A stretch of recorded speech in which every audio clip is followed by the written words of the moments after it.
The Niners are on their bye week. They're 4-4. They just beat the Cowboys. It was a very interesting game. They destroyed the Cowboys in the third quarter.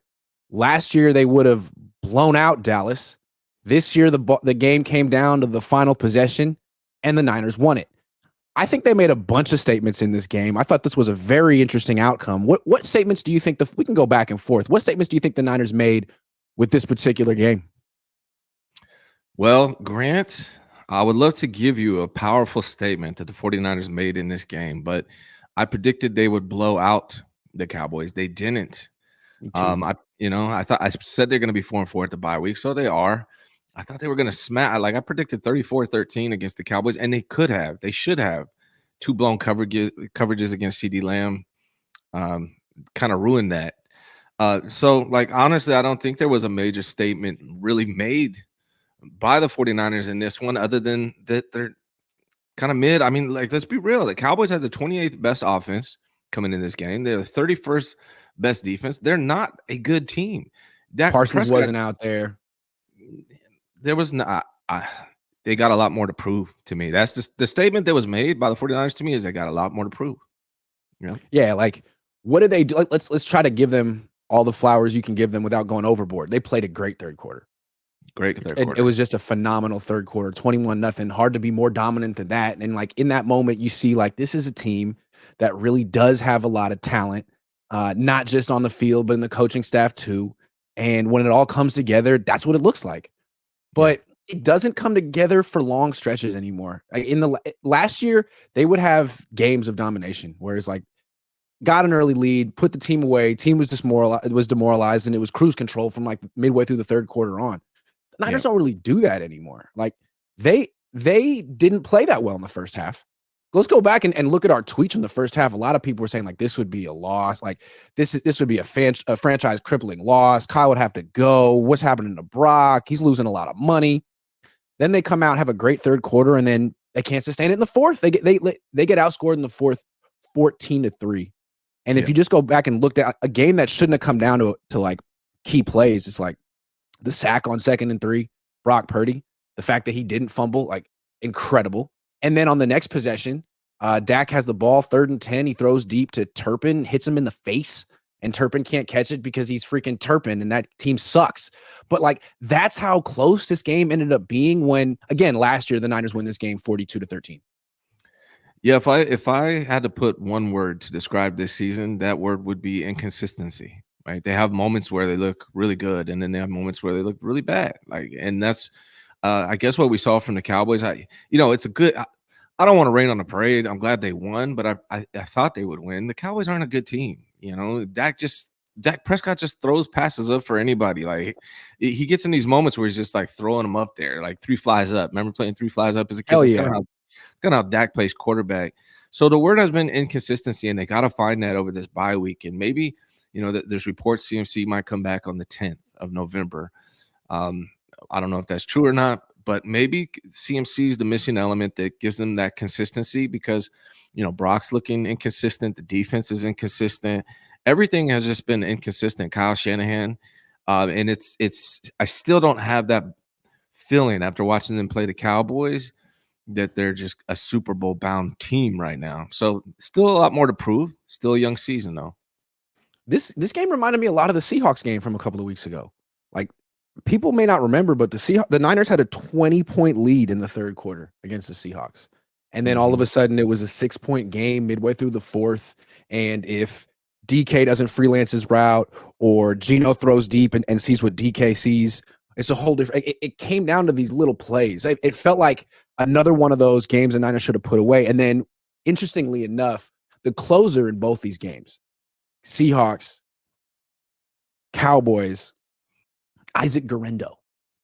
Yeah. And he does it in this very humble, unselfish way where he breaks off the run and then slides. It's I don't even need to be the hero. I don't need the glory. Great story, Isaac Guerendo. Absolutely. Yeah, absolutely. And I think, are we going to talk about Guerendo more later? We will talk about him more. We'll dedicate a whole section to him. Yeah, what annoyed me. Go ahead. No, I was just saying he's been great. A lot of these rookies in general have been great. This rookie draft class has been a great addition that I think a lot of people didn't see coming, or a lot of people didn't think was going to be necessary this year. And so far, it has turned out to be. So yeah, really like seeing. I was at the game yesterday, so it's different watching. I'm looking forward to watching back the game because when you're there in person, you don't get to see quite as much. But it was fun, man, and it's good to see these rookies shining. Ronaldo Green's another guy, another rookie that's playing really well as well. That's, to me, another statement the Niners made in this game. Like, the rookies are guys that you can depend on and who could actually, like, give this team new life, because the identity of the 2024 49ers is an older team that can't close out games. But Isaac Guerrero is a young guy who can close out games. He's a closer, and he stepped up. Like, when Jordan Mason's playing through a shoulder injury that seems extremely painful, he gets knocked out again. If Guerrero wasn't good, the Niners would have been screwed, but he's good. And he kept the Niners afloat in this game. They're a run-first team. They needed him. And then, to me, like, again, what makes this team so weird is we're talking statements. They win the game. Guerrero makes a big statement at the end.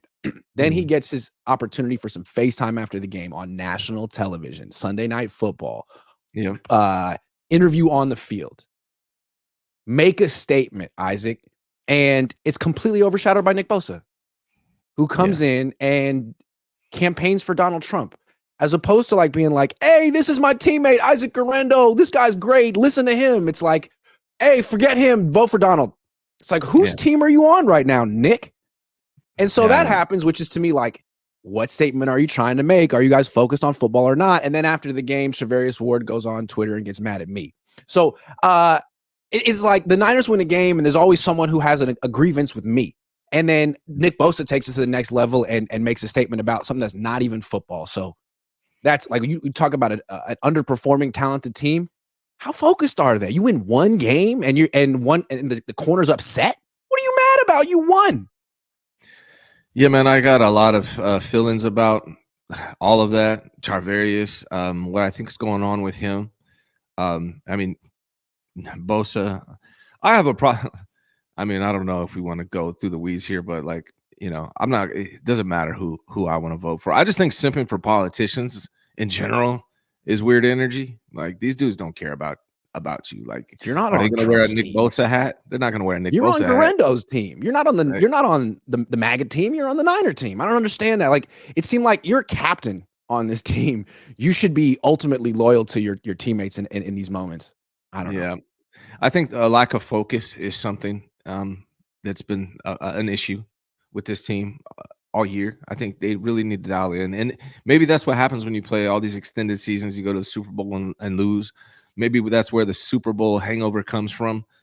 But I think focus is something that's lacking. And just really being dialed into what's important right now. And it's not – I mean, outside of football, maybe you think politics is important.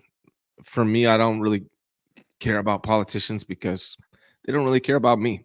So I think simping for any of them, especially in that moment, kind of stupid, in my honest opinion. But it is what it is. I would just like to see the 49ers focus on football when football is being played. It's just like this team hasn't beaten the Niners haven't beaten a good team yet. They haven't won 2 games in a row. And they haven't played a 60-minute game. So what's disheartening about it is when they win and almost give it up, then you got all these agendas coming out. After one win, this guy's got grievances. This guy's got political opinions. Like, wait, you're a team and you just won. Like, you're about to start a winning streak, right? This is what's going to rally the troops and circle the wagons, right? Like, nah, this guy's got some issue and this guy's on his own thing and this guy's doing what? It's like, I don't know. That's, to me, the hallmark of an 8-9 team, of a 9-8 team. Yeah. Yeah, man. They got work to do, and hopefully this bye week can help them clean it up. The good news is they're 4-4, so that means everything's still within reach. But they got some things that they need to work on, both football wise and mentally, and just focus wise as well, I would say.